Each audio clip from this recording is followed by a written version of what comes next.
Et bien salut tout le monde, c'est Valentin de la clique du modélisme. Aujourd'hui on se retrouve pour la présentation de cet avion. Donc aujourd'hui on va parler un peu de l'avion et de ses caractéristiques. Donc après on va pouvoir parler un peu tout ce qui est caractéristique, de quoi, qu'est-ce qu'il équipe. Donc voilà, tout ce qui est sur ça. Allez, c'est parti. Donc pour commencer, à savoir que cet avion c'est un Oxalis. Donc par exemple il y a la déco ici, c'est marqué ici. La marque c'est un ZN Line, constructeur de Belgique il me semble. L'avion en lui-même il fait 1m94 d'envergure sur 1m97 de long, donc voilà. Ensuite pour tout ce qui est du poids, donc à savoir que dans ma catégorie, en fait ces avions comme ça sont faits pour utiliser dans la catégorie qui s'appelle le F3A. Donc les avions dans le F3A, la règle impose que l'avion doit faire 2 mètres par 2 mètres au maximum, donc 2 mètres d'envergure sur 2 mètres de long, et ne doit pas dépasser un poids de 5 kg tout plein fait. Donc en ordre de vol, ça doit être 5 kg max. Pour ce qui équipe de l'avion, ici à l'avant, bon il n'y est pas parce qu'il est en révision, mais l'avion est équipé d'un Yamada DZ 170, oui 170. D'une hélice APC 18,1 x 11. Oui, je crois que c'est ça. Oui, donc voilà, je me suis fait des petites notes parce que c'est des références que je retiens pas, parce que c'est des références un peu bidons.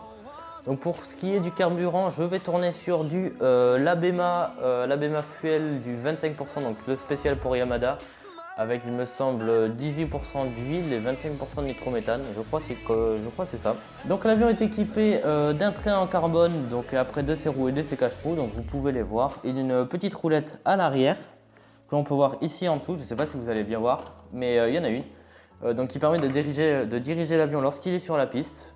Donc ensuite pour ce qui est de tous les cerveaux, de toute la partie intérieure de l'avion, donc tout ce qui est à l'intérieur, les cerveaux, le réservoir d'essence, mon récepteur, etc. Donc on va tout détailler là. Donc mon cerveau de direction, donc qui fait bouger la gouverne de direction, la direction. C'est un Futaba S9350. Donc je vous mettrai les références quand même à l'image parce que je ne les connais pas exactement par cœur. Pour ce qui est de la profondeur, donc c'est le cerveau qui est là, il est monté à l'envers pour pas gêner le cerveau de direction. C'est un Futaba aussi S9451. Donc à savoir que tous les cerveaux de l'avion sont des digitaux à part celui qui commande le carburateur du moteur, donc le régime moteur. Donc celui-là, comme je viens de le préciser, c'est un 9451. Donc je vais vous mettre là aussi les descriptions parce que je ne les connais absolument pas. Donc ensuite pour ce qui est des cerveaux pour les ailes, ce sont tous les deux des Futaba. Donc là aussi des S9451. Donc ce sont là aussi des cerveaux digitaux, j'en ai un par aile, donc soit deux au total. Donc ensuite, au fond vous n'allez pas pouvoir le voir, mais il y a mon récepteur. C'est un Futaba donc en 2.4 GHz en FHSS, voilà. C'est un récepteur 6 voies, donc c'est le R2006GS, donc c'est le récepteur qui correspond à la radio, donc la T6J, moi c'est celle que j'utilise actuellement, je changerai peut-être par la suite, on verra, pour l'instant j'ai celle-là, elle me convient très bien. Donc ici après j'ai l'interrupteur de chez Mcotech, donc c'est un interrupteur magnétique, donc comme vous pouvez le voir ici, il y a écrit off et là on, ce qui fait qu'à l'aide d'un aimant, quand je vais passer l'aimant devant le off, ça va m'éteindre l'avion, et quand je vais le passer sur on, ça va l'activer. Donc à savoir qu'aussi cet interrupteur fait office de double alimentation régulée. Donc à savoir que mon récepteur et donc mes cerveaux sont alimentés en 6 volts, donc c'est pas du Donc je l'ai pas alimenté en haut voltage, tout simplement parce que les servos ils ne supportent pas le 7,4 volts. Donc pour le coup j'ai été obligé de rester en 6 volts. Donc ensuite on continue dans la série, pas des interrupteurs mais plutôt de ce qui va être alimenté à l'interrupteur, donc tout ce qui est récepteur et les servos. Elles ne sont pas actuellement ici parce que je ne les ai pas encore. Ce sont des batteries Life de chez Hacker. Donc je crois que c'est des 3100 microampères, mais je ne veux pas dire de bêtises.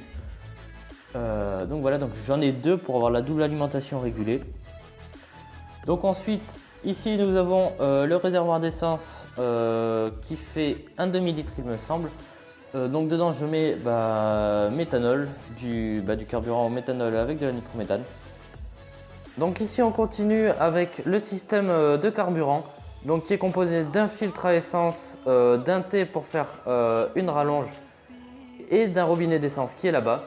Donc le robinet d'essence, je vais faire le tour pour vous le montrer. Donc le robinet d'essence se présente comme ceci, c'est donc une sorte de clapet qu'on ouvre ou qu'on ferme. Donc là c'est en position ouverte et en position fermée.